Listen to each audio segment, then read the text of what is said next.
Hello everyone, I'm Paul McGuire Grimes. Every year we seem to get that underdog sports movie hoping for some award season buzz. This year, Sydney Sweeney goes against type as real-life boxer Christy Martin in Christy. It's in theaters and I want to talk about it. This is Paul's trip to the movies.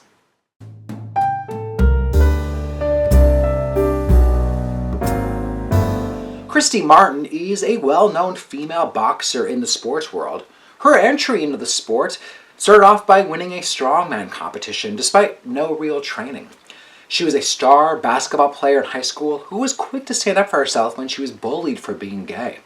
She lived in West Virginia and came from a deeply conservative family with a mom who couldn't even bear to ask her daughter if she was gay. Merritt Weaver plays Christy's mom, who is icy to the core. Ethan Embry plays her father, who is really one of only few people to show her any sort of empathy or compassion.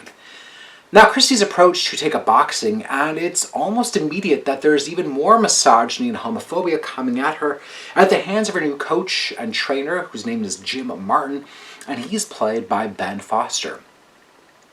He's quick to dismiss her, but turns around to the point of actually asking her to marry him. Now, she relents, and they're married by the time she's 24, despite him being decades older than her. She makes a name for herself in the 90s boxing scene and is referred to as the coal miner's daughter.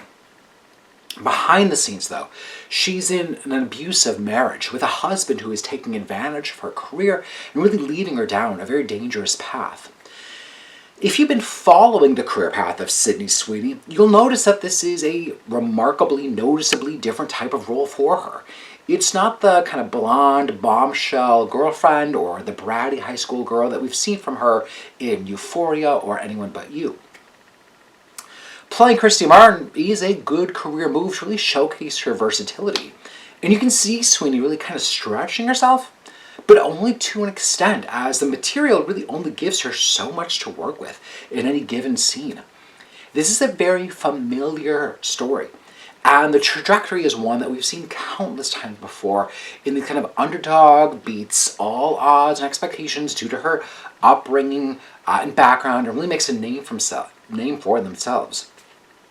Director David Nashad co-wrote this film with his wife, Mira Folks, and they're telling too big of a story, which is often the trap with this genre. The first hour or so is filled with so many montages and just kind of quick snapshots of her life, really racing through the exposition. We meet Don King, Mike Tyson, and other notable names to really prove her notoriety. It just all comes across as artificial and surface level without narrowing in on its very obvious themes of inner survival and self-acceptance. Christy Martin is set up to fail from the very beginning, and you're really wondering how far it will all go and for how long. They've left no time to really settle into this story and give their actors any sort of emotional arc to play in any given scene. Ben Foster is great at villain roles, but he's playing Jim as a monster from the very beginning, from the very first moment that we meet him. He's a gross, pompous person with no real sign of any remorse. Only in the last 30 minutes or so does David Nashad take his time at telling the, true tragic nature of this story. There are some beautiful shots and beats that are absolutely gut-wrenching. Nashad knows this and then takes his time here. The problem is that the lead-up is too generic and rushed to make you feel the depth of who Christy Martin really is. Now, the Netflix documentary, Untold, Deal with the Devil, offers Christy Martin a chance to tell her story and her voice, which really makes all the difference in understanding her story of survival and identity. I'm giving Christy 2 out of 5 ticket stubs. If you like my review today, click subscribe on my YouTube channel. I have some movie reviews, some celebrity interviews. I'd love to hear from you. Is this a movie that you're interested in? Have you seen it yet? Let me know in the comments. Follow me across social media at Paul's Movie Trip. I'm also on Letterboxd, and I'm new to Patreon. So if you like my work, if you want to keep supporting my work, come find me over on Patreon, become a subscriber. I'm doing some exclusive content over there for subscribers, so come follow me over there on Patreon. And of course, go to my website, paulstriptothemovies.com, for even more reviews. Thank you so much for watching my review of Christy. This is Paul's Trip to the Movies.